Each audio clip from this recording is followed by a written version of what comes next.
then we will do some more questions. An active child. So an active child, this is similar to a rambunctious child. This is similar to a child who is hyper. Sorry, I had to check my list. An active child just runs around. Active children love being outside. Parents of active children like it when their child goes outside. But maybe you know of a child who's very active. Maybe you are active. Maybe you're watching this and you yourself are an active child. I know I have members of people of all ages watching these videos. So maybe you are active and maybe you are someone who runs around a lot. But we generally use this term to describe a child who likes to run around. If you use active to describe an adult, it means that they play a sport or they do exercising. Or they exercise, or they like run or walk. So the doctor, when talking to an adult, might say, "Are you staying active?"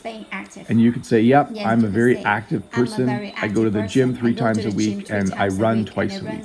So active, when we describe a child, means rambunctious or hyper.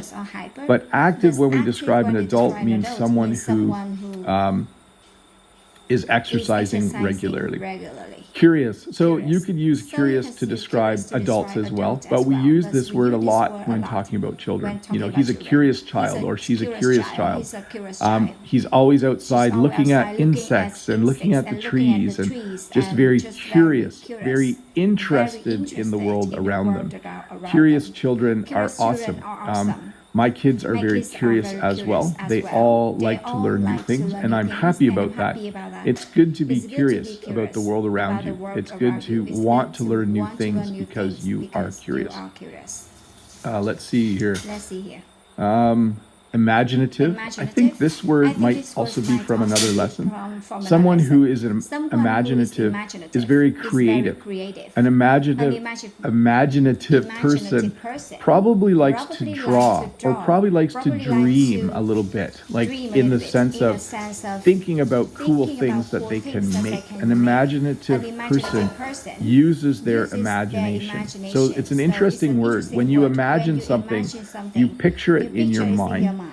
When you are imaginative, it's easy for you to picture things in your mind.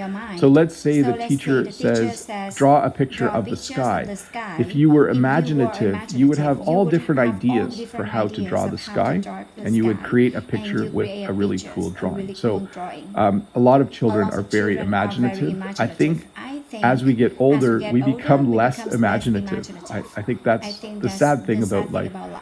Sometimes I wish I was a kid again because I was very imaginative, I had a lot of freedom, and I had a lot of fun as a kid. Clingy. So I think you can figure out exactly what this means. A clingy child always likes to be with their parents or with their grandparents or with someone, and they will physically like to hold on to them. I remember my sister, I hope she's not watching. My sister, when I was a kid, my sister was very clingy. I remember her actually doing this to my dad. She would always cling to his leg if we went to the shopping mall or if we went out in public. She always wanted to be carried. I really hope my sister's not. I'm not going to say which sister. It's a mystery. But a clingy child is someone that wants to be carried, wants to be held, and then even when they're not, they might want to hold your hand, or they might even cling to your leg like this child is doing.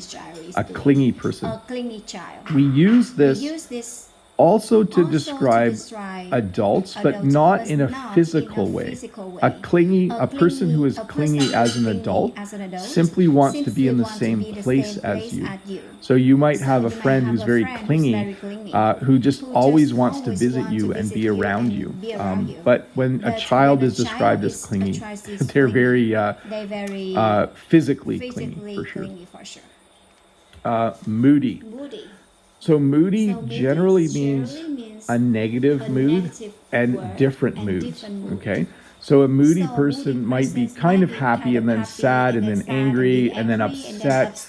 They're just someone who goes through a lot of mood swings in a short period of time. Teenagers can be very moody. They can be happy one moment and then angry the next moment and then sad the next moment. So a moody person has different feelings and moods, usually quite rapidly. Teenagers, when I was a teenager, I was really moody. You know, I was happy one moment and then I was annoyed another moment and then I was happy again. I was a very moody teenager. Impulsive. So an impulsive child thinks about doing something and then does it right away. So this child, I would imagine, is impulsive. They found a rubber band, or what we sometimes call an elastic.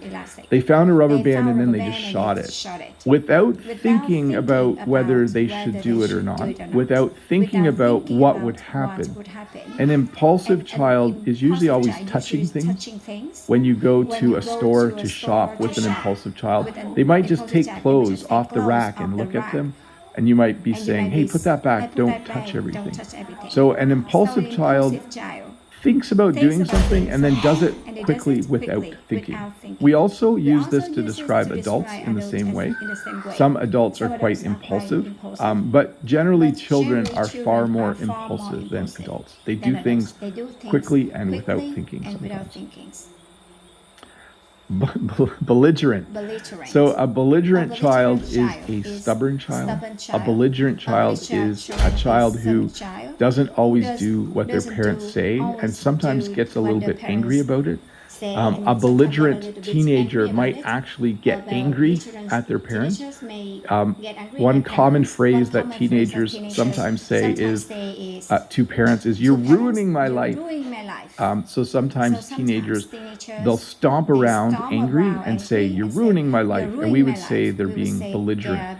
A belligerent child might also do things they were told not to do because they're angry and stubborn and they just do them anyways. I was a little bit belligerent as a teenager, just a little bit belligerent. Let's look that one up for a sec though. Let's just make sure that I have the full. So let's see. Hostile, aggressive, determined to do what they want to do rather than what they are told. That's the description of belligerent, directly from the internet. Inconsiderate. When someone is considerate, they think about the people around them. Let's see, where did I have that word? So a considerate person helps other people. An inconsiderate person doesn't care about the people around them. And to me, this is the best example. If I was in a movie theater watching a movie and someone was talking on their phone during the movie, we would say that person is inconsiderate. They aren't thinking about how their actions affect the people around them. They are inconsiderate. We also, if you want a stronger English word, we might say they're a jerk. That's a derogatory term. It's not quite a swear word, but it's not a nice thing to say. But here is what I might actually say. The movie was good, but some jerk was on their phone the whole time during the movie. That would be a totally normal English phrase to say. A nicer way to say it would be, I was watching the movie and I didn't enjoy it. Someone was on their phone. They were very inconsiderate. But sometimes you just use other words. This is not a term we use in a positive way. This is a very negative term. It's derogatory. That means it's not good, and you shouldn't use this word, but you need to know this word.